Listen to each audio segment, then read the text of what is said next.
Cudahy to all my friends and relatives in four directions. You're listening to Native Roots Radio presents I'm Awake, and I'm your host, Wakunjahade, which means distant thunder.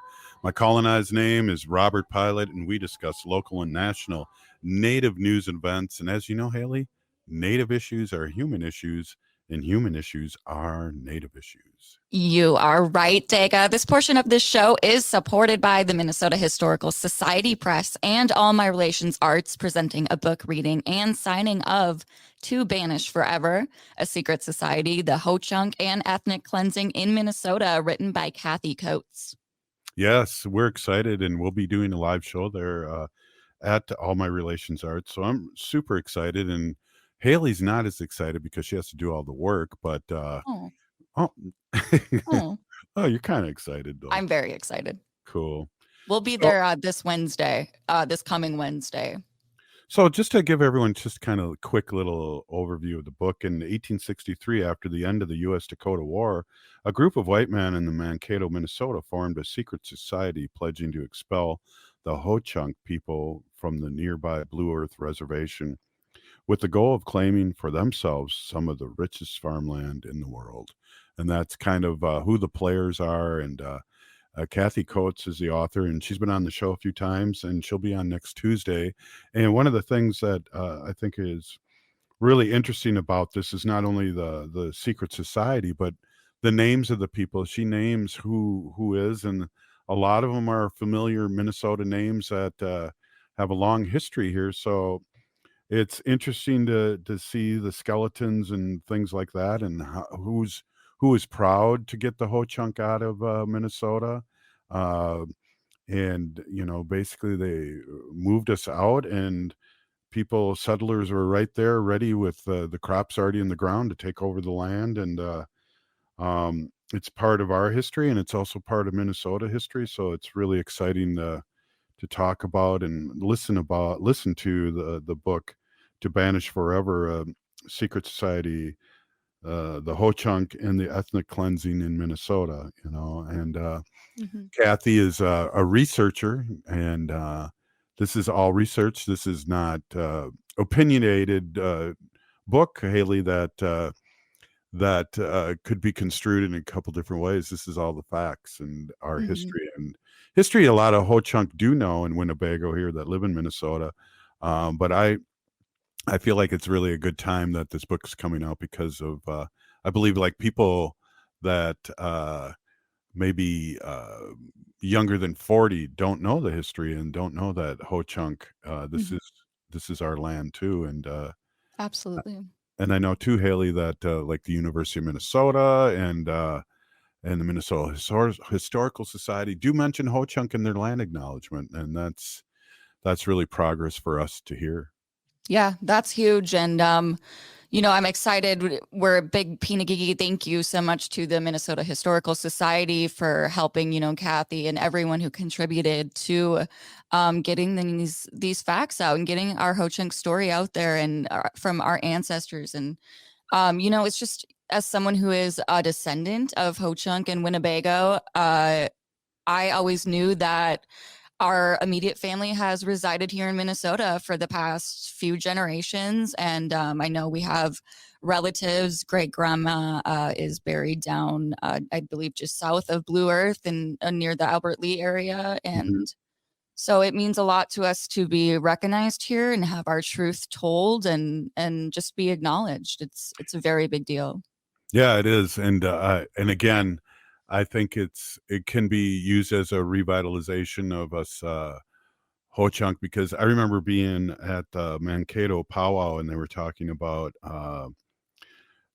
people that were there, and they were doing a shovel ceremony because I think they're opening up a new powwow arena down there.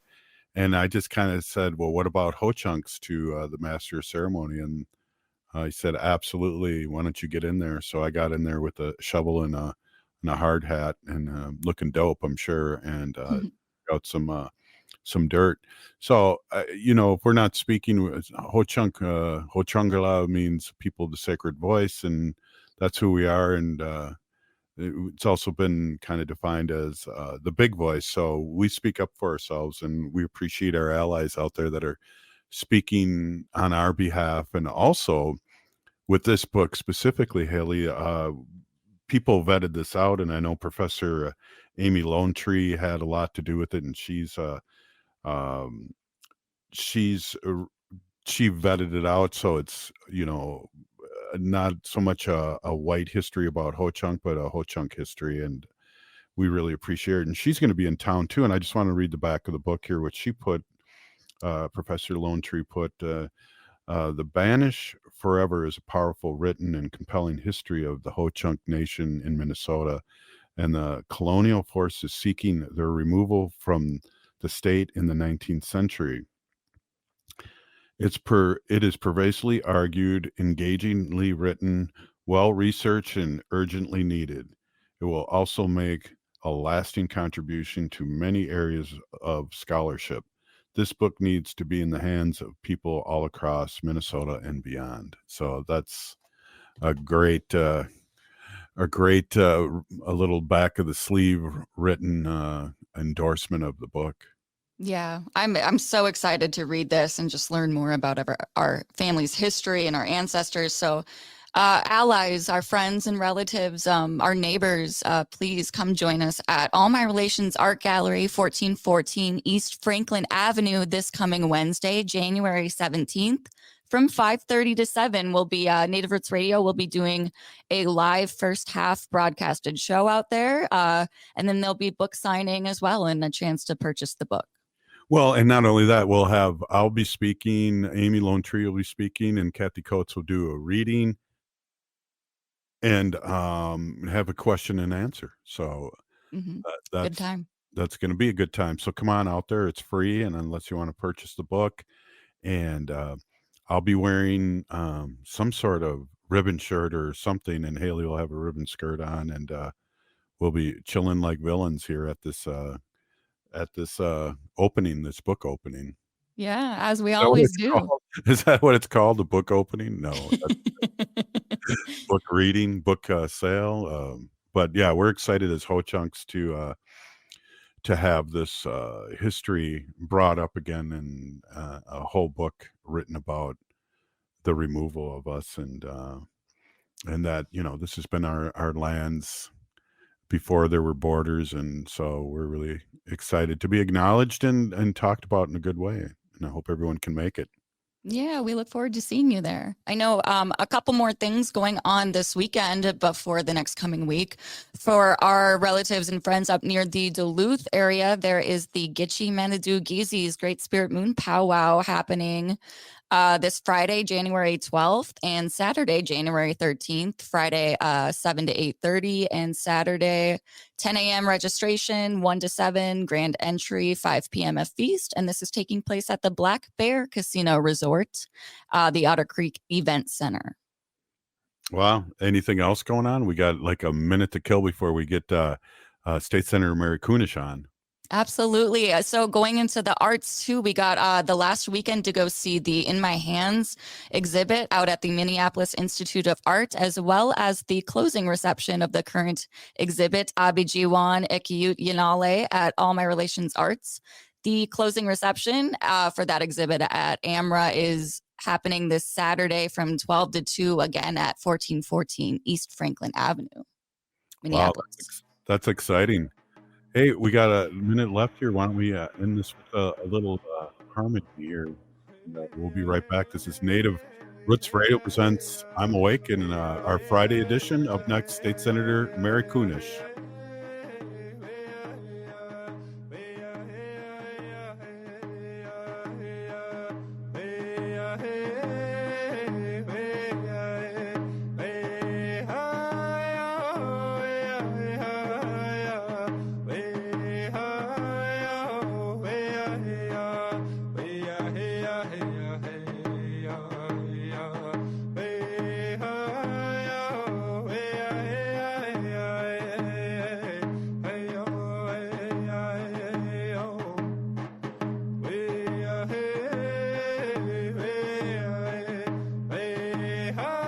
As we pack away the ornaments and bid farewell to the holiday season, it's time to unwrap the gift that keeps on giving, getting protected by a COVID-19 vaccination.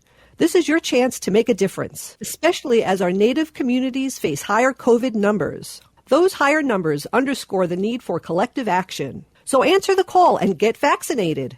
The latest vaccines are not just authorized, but they're proven effective against the current variants. This is extra protection even if you've already had previous vaccines, since previous vaccines will eventually wear off. Plus, the new shots are FDA approved for ages 6 months and up. A COVID vaccine is not just a shot. It's a pledge to safeguard the wisdom and stories handed down by our elders. So join the movement, get vaccinated, and make 2024 the healthiest year ever, securing a brighter future for our Native community.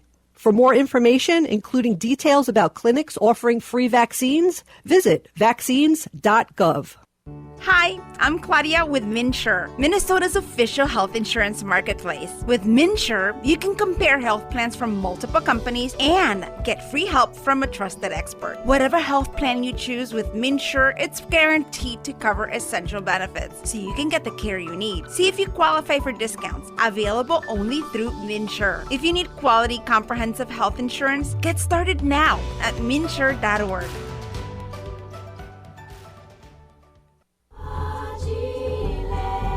You're listening to Native Roots Radio. This is Spirit from Reservation Dogs.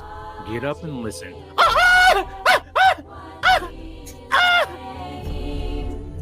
Welcome back to Native Roots Radio presents I'm Awake, and this is Robert Pilot.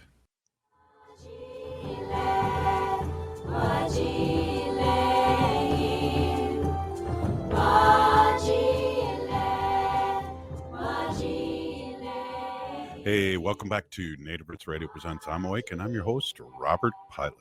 This portion of the show is supported by the Minnesota Indian Women's Sexual Assault Coalition. Hey, we got State Senator Mary Kunesh, and it's Friday, and we love having a little fireside chat, little sacred fire going on here on Native Roots Radio, and talk about things that are going on here in the state and the country politically and just what's happening.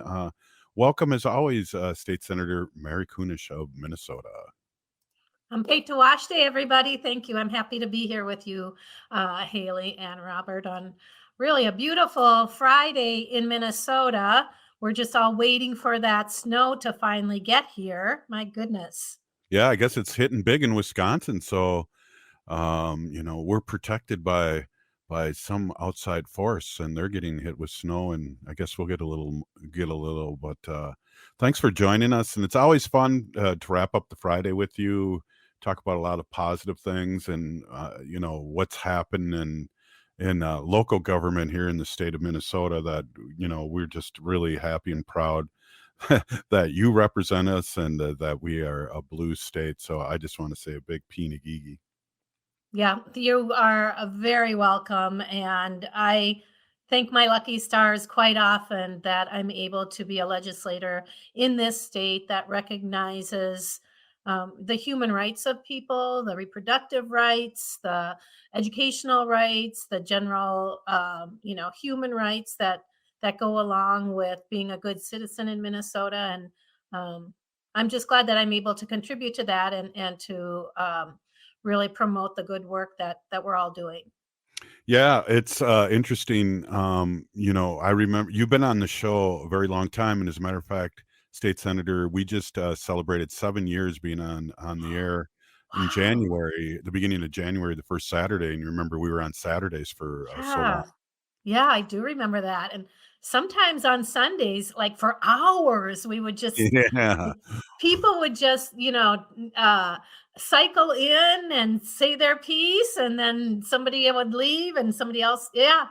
Wow. Yeah. 7 years. Congratulations. Well, we did the Sunday symposium, and you helped me out big time with that. And we had people all over the country on Sunday, and we were wondering how Indian country, that was 4 years ago, how Indian Yeah. country is dealing with COVID. And Yeah. it was great having a talking circle with all these different people, leaders, and different people all over Turtle Island. We got to rev that up again and maybe do one It a was year or something. incredible. I mean, the people that you brought in, of course, I didn't know them, and they were all leaders in really unique ways in their communities. what, California, Arizona, I mean, like all over the country, these leaders were calling in and talking about the issues of the day and the struggles, which seem to be the common thread, Yeah. through all of our states, but how they approached it and how they did some problem solving. And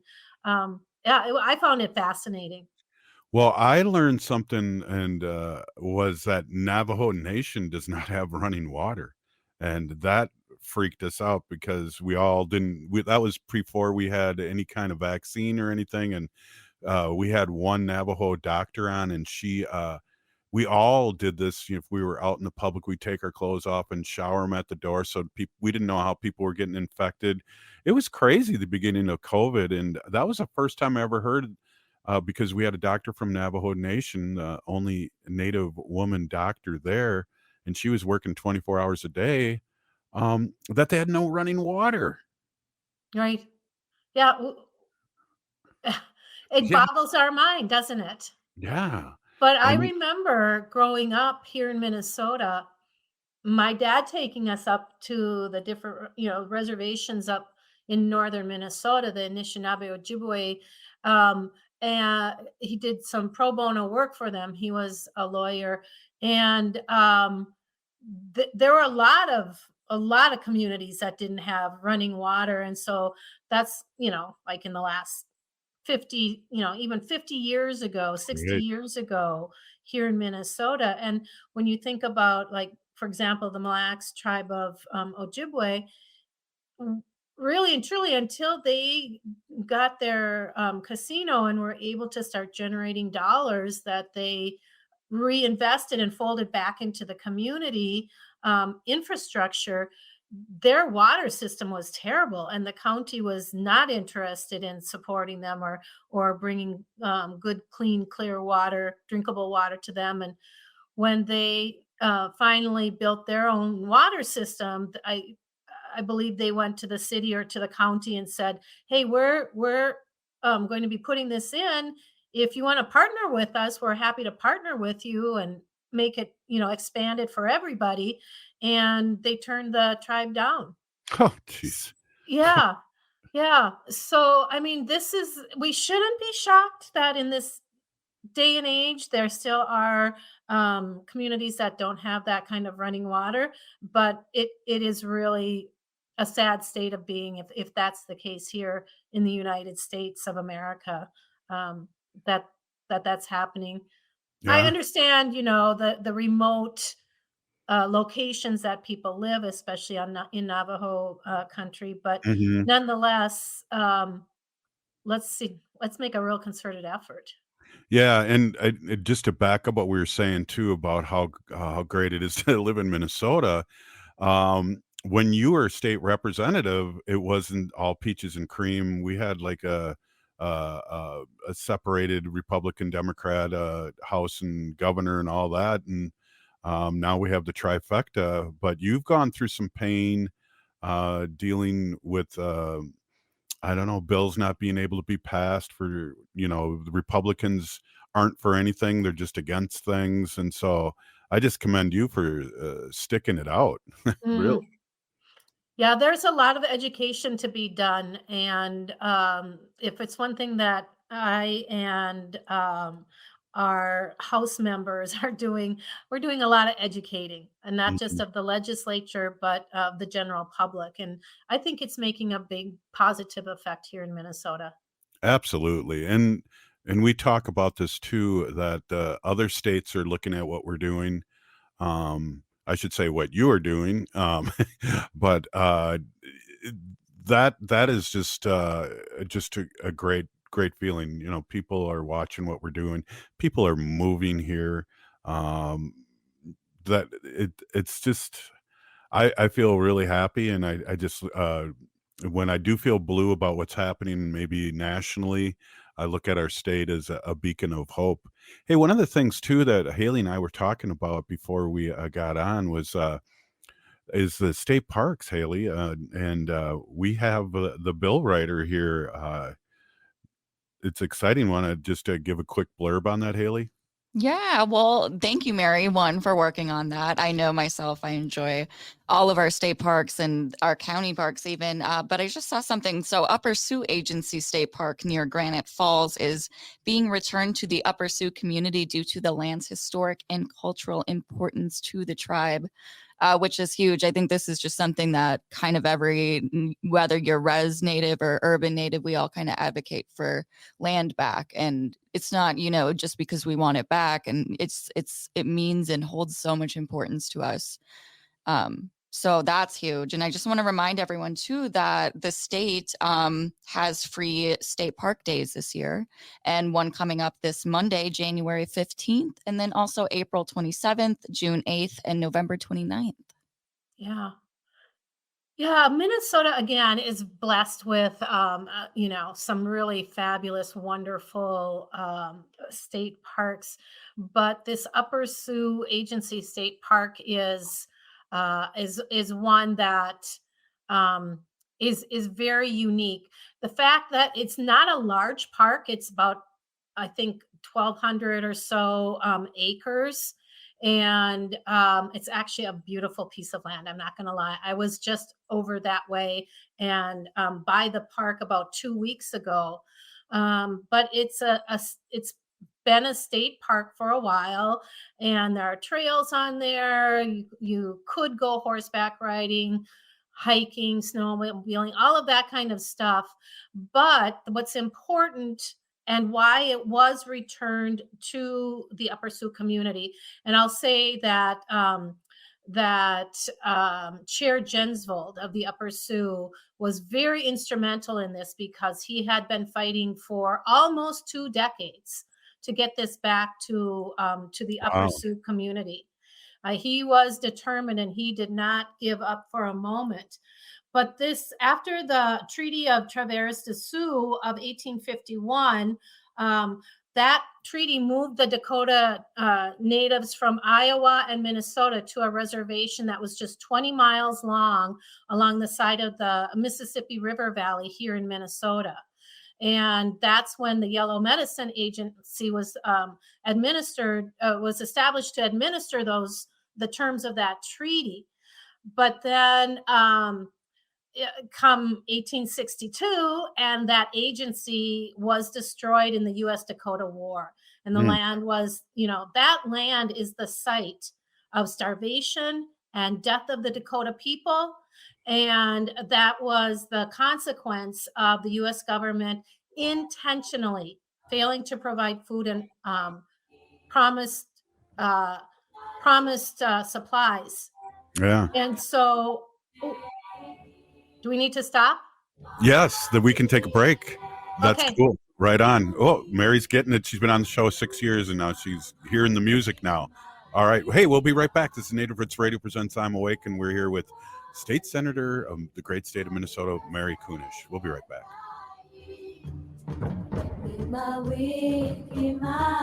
Unveil the captivating world of native photography at the Minneapolis Institute of Art. Their new exhibit, In Our Hands, Native Photography 1890 to Now, turns the camera around and puts native photographers in control, featuring hundreds of photographs captured by generations of First Nations, Métis, Inuit, and Native Americans. You'll view the world through their lens, revealing the beauty and complexity of Indigenous heritage. Don't miss this incredible experience. Visit In Our Hands at the Minneapolis Institute of Art now through January 14th. For more info, visit artsmia.org. Hey, if you're like a lot of people, you're probably relieved that the holiday celebrations are over. But there's one thing that might stay with us from the holidays besides all those gifts, and that's COVID-19. Numbers from COVID are going up as we spend more time inside. And Native Americans are seeing even bigger case spikes. With all the indoor celebrations over the holidays, you may have unknowingly been exposed to someone with COVID-19. That's why it's important to stay vigilant. If you notice any symptoms like a fever, a tickle in the throat, or heavy fatigue, take an at-home test. They're still free and can be ordered at sayyeshometest.org. If you do test positive, you're eligible for free treatment, and no health insurance is required. Visit health.state.mn.us to connect with providers and receive your treatment. Let's make 2024 the healthiest year ever, securing a brighter future for our Native community. Minnesota has the only original wolf population in the continental United States. And 80% of Minnesotans believe the wolf should be protected. Howling for Wolves is asking Minnesotans to respect our true wildlife manager, the wolf. Their survival is critical to our ecosystems, our communities, and even our economy. As highly intelligent animals with strong social bonds, Minnesota wolves deserve to be protected and admired. Learn more at howlingforwolves.org. Let's live and let howl. J&S Bean Factory is a native-owned, community-supported, cozy, artsy coffee shop which offers roasted on-site beans, live music, and baked goods. Relax in the beautiful outside patio. City Pages writes, voted top 10 coffee shops. Tucked into a quiet corner of St. Paul's Highland Park neighborhood, this coffee shop roasts beans on-site from the best coffee-growing countries in the world. Located at 1518 Randolph Avenue, St. Paul. The good stuff. Unwanted sexting or photos, inappropriate jokes, even tickling or wrestling can feel like a violation. Catcalling, cornering, or groping, getting them drunk or high for sex, recording sexual acts without permission, hurting someone because of their sexual orientation, raping a family member, a child, a date, a friend, a stranger, purchasing a human being for sex. You make the choice every single time. Sexual violence is many things. Make a choice. Do not do it. Sponsored by the Minnesota Indian Women's Sexual Assault Coalition. As we age, it's important to invest in our health and to help protect it. Like the flu, COVID-19 is always changing. That's why it's important to stay up to date on your vaccines. By getting the flu and COVID-19 vaccines, you can renew your body's defenses and lower the risk of getting sick. Get your health boost and protect yourself against the flu and COVID-19. Find vaccines near you at vaccines.gov. That's vaccines.gov.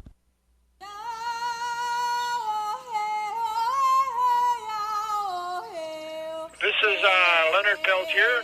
I am in Coleman 1 U.S. Penitentiary, and I'm listening to Native Roots Radio. And we're back to Native Roots Radio presents I'm Awake, and this is Robert Pilot.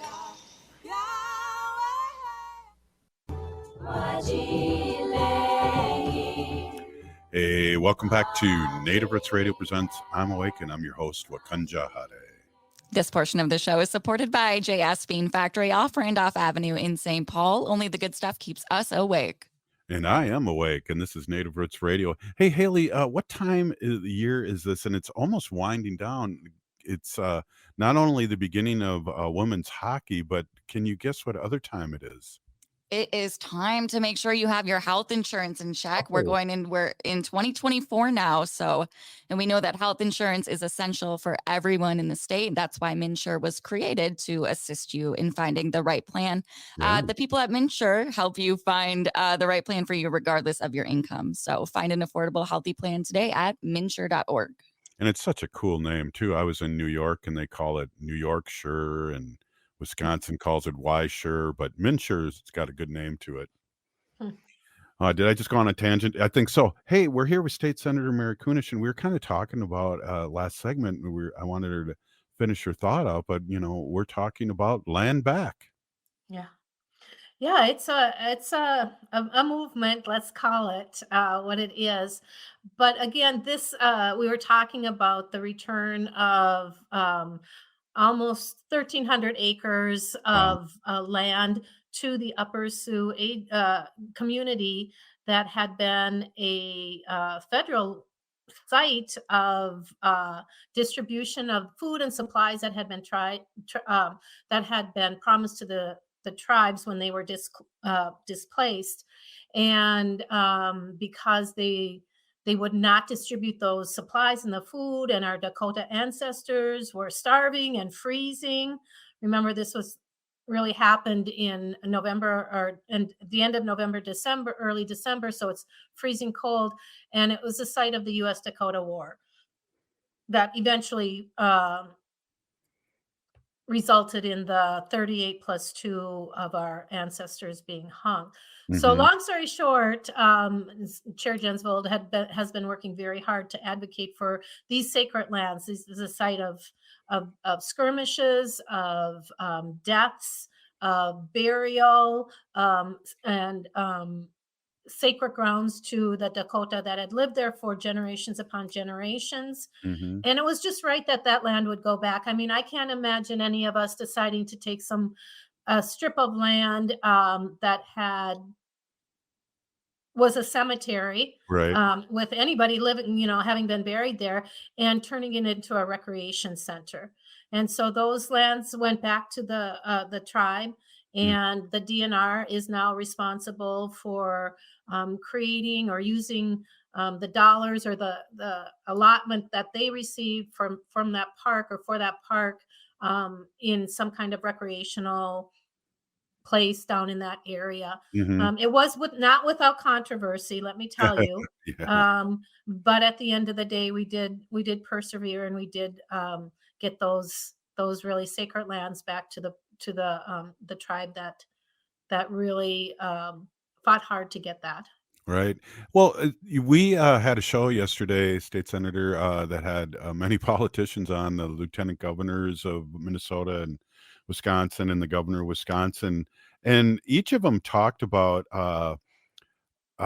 where they were visiting during. I don't know if there's such a thing for you guys as off time, but I know you've been kind of on a school tour and a tour around the state, seeing what's going on. Do you have any update on that? Yeah. So I did. I am the chair of Education Finance in the Minnesota Senate, and a retired teacher of 25 years. And I have made it my mission to really create the kind of funding and policy that is student, classroom, and teacher focused.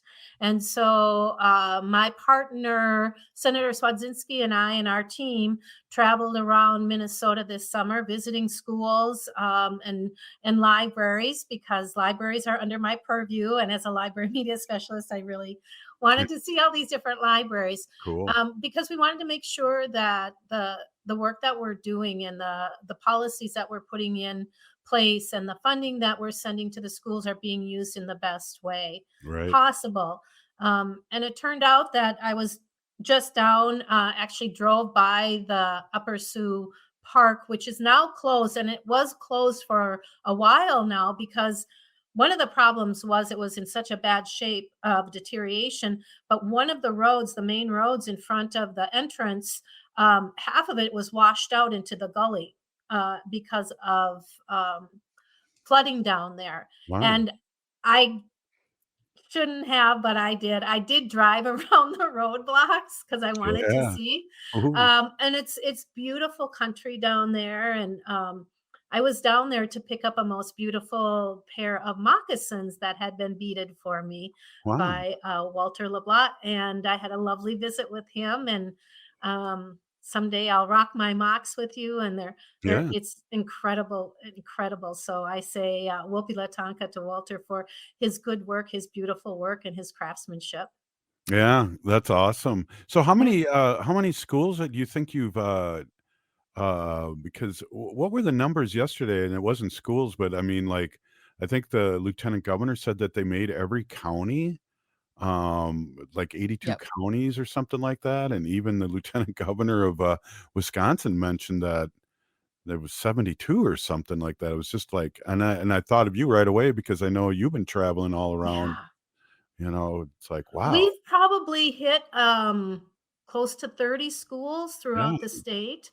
And we have a few more that we're going to go visit. I don't know if you know that there is a school for the deaf and blind down in Faribault, and it's Hmm. been there for generations. It's actually a boarding school. Wow. And I think there are a few students that board down there, but they have a new spot here in the Twin Cities. So we're going to go visit them next week, and then just kind of start some community conversations. Like I'll be going out to St. Michael Albertville in Hmm. the evening one night, and they want to talk to us about what's going on out there, how they can't pass a referendum, which means they aren't, getting the funding that they need for their schools. So we'll continue to do that, probably through my tenure, at least as the chair of Education Finance. It's really those voices that are going to move the good legislation. Right, and seeing what they're doing and what they need and how they're doing it, that and that's imperative, and that's good medicine. Well, right now, there are so many schools districts that have not, and I'm trying to think if it's 70% of the school districts have not settled their negotiations, their teacher contracts. Wow. And so I'm pretty concerned about that. And I have a feeling there will be some disruption and there might be some strikes. We were able to put a lot of money into our school system last year, and school districts are saying that still wasn't enough. I mean, we might have been able to increase by 4% the funding, but that doesn't mean necessarily, like the administration will say that doesn't mean that teachers are going to get 4% increase. Some Right. districts are getting huge increases because they have that tax base. Some districts are not because they have a very low or almost non-existent tax base other than farms and homeowners who can't afford any an increase in their taxes. So, if it's one thing I hope to do in my tenure as the education finance chair is to find some way to equitably fund our schools. That doesn't mean Yeah, equal, everybody gets the same, right. but especially those school districts that are struggling so hard. Um, I'd like to find ways to keep them open and keep them healthy and viable. So I've been doing a lot of studying on that as well. That's great because, as me being a former teacher too, uh, I think about the inner city schools and then I think about the suburb schools and they're like castles, Mhm. compared. So there is a big discrepancy. And I mean, Well, get out to, out in greater Minnesota into some of these rural communities where they can hardly keep their building in repair, and Mm, they certainly don't have aeronautic labs and simulators. right. They are just trying to get by, so that they can keep their doors open and they don't have to consolidate with two or three other school districts and have to bus their kids 30, 40, 50 miles every day. I just wish too, as a former teacher, is that in St. Paul, what was it? Every 2 years we had a contract up. I wish it was at least three because it seems like we're always negotiating Mhm. for a contract, and it's always negotiating, like you say, for the students and for what they need, and not always what we're getting paid because most teachers are not there for the money. No, no, definitely not there for the money. But just to point out, the reason why it is every 2 years is because the legislature resets their budget every 2 years. And so once the legislator allocates those dollars, then the school districts know how much that they can use to go towards salaries. I think somebody's been telling me like around 80% of the budgets actually go to salary, that includes the superintendent and Hmm. principals and administrators all the way down. But I mean, that's what schools are. They're people. Right. If you don't have people, you don't have schools, whether you have a building or not. And we're seeing that with the teacher shortage and Right. all of those sort of things. So, And, sometimes some districts are top heavy too and want to really pay for the boots on the ground like the paraprofessionals. I know we've talked about that a lot over the years, how important they've been and are for us. And I started out as one. yeah. I mean, again, if I have a whole list of things that I would Yeah. like to achieve in my tenure, and I really would eventually like to have some kind of a healthy, uniform hourly wage, a livable hourly wage for Hmm. our pairs. We passed unemployment insurance for our That was hourly workers great. last year, first in the nation. First in That's the nation. that's a game changer. I think it is. And I think as time goes on, it will continue to be one of those things that will help us retain and attract pairs. But it also shows that we appreciate them, we respect the work that they do, and we see and hear them. Absolutely. Hey, State Senator, you got a time for another quick couple minutes before we let you go? Sure, I'll stick around. Right on. Hey, this is Native Roots Radio presents I'm Awake. I'm here with Haley Cherry and State Senator Mary Kunesh, and we'll be right back after this short break. Stay with Oh, us. Hoa.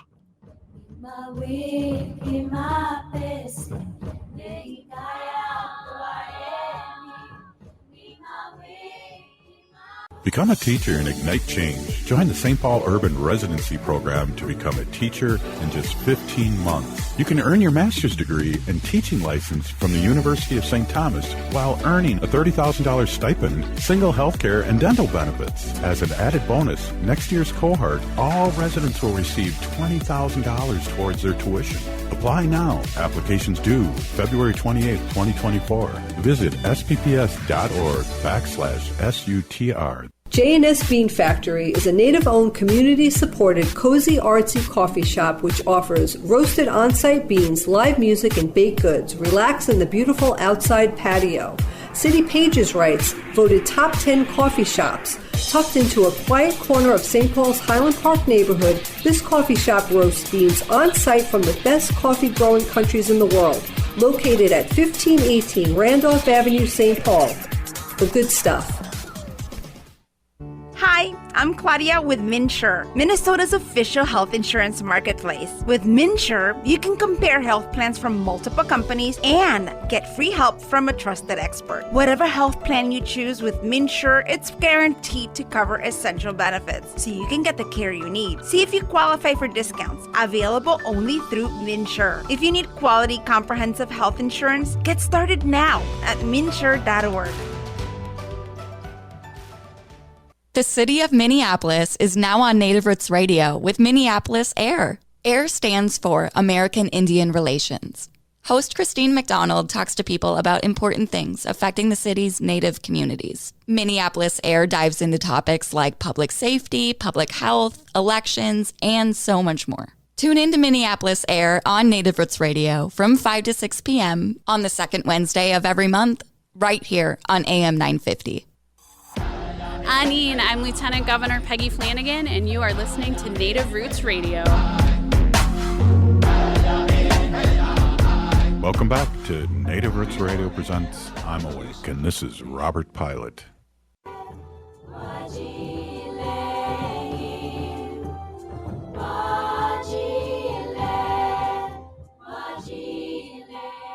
Hey, welcome back to Native Roots Radio presents I'm Awake.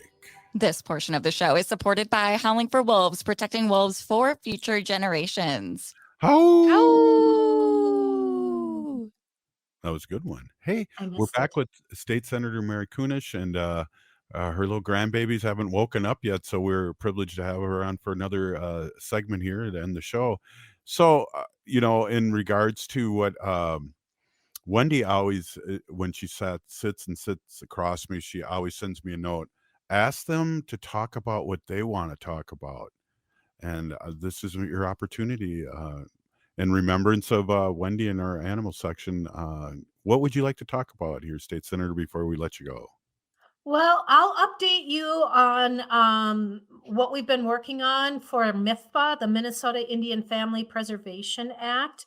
And that is like a mini ICWA policy, Indian Child Welfare Act. And if you remember a year ago, we were in a panic because we were very fearful that at the federal level, the ICWA would be rescinded. And then those laws that are in place to protect our Native kids from being removed and put into the foster care system and into all of that would be taken away. And so Minnesota and many other states have their own like statewide ICWA. We call ours MIFPA, Minnesota Indian Family Preservation Act. Anyways, I worked on some legislation, and a whole team of lawyers and tribal people and agencies worked very hard on putting together some of those protections in a bill last session, which we passed very early in session, just to make sure that those protections were there should ICWA go away.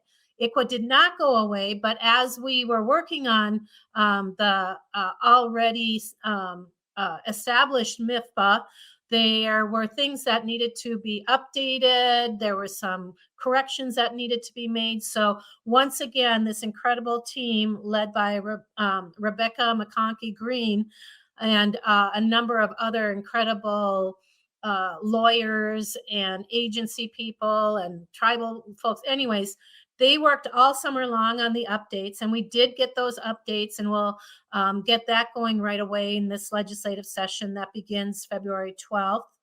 And then and we just want to make sure that we're always updating those sort of things, Yeah. because we all know the tragedy of the removal of our children and families, Hmm. and we want to make sure that does not ever happen in Minnesota in the way that it has in history.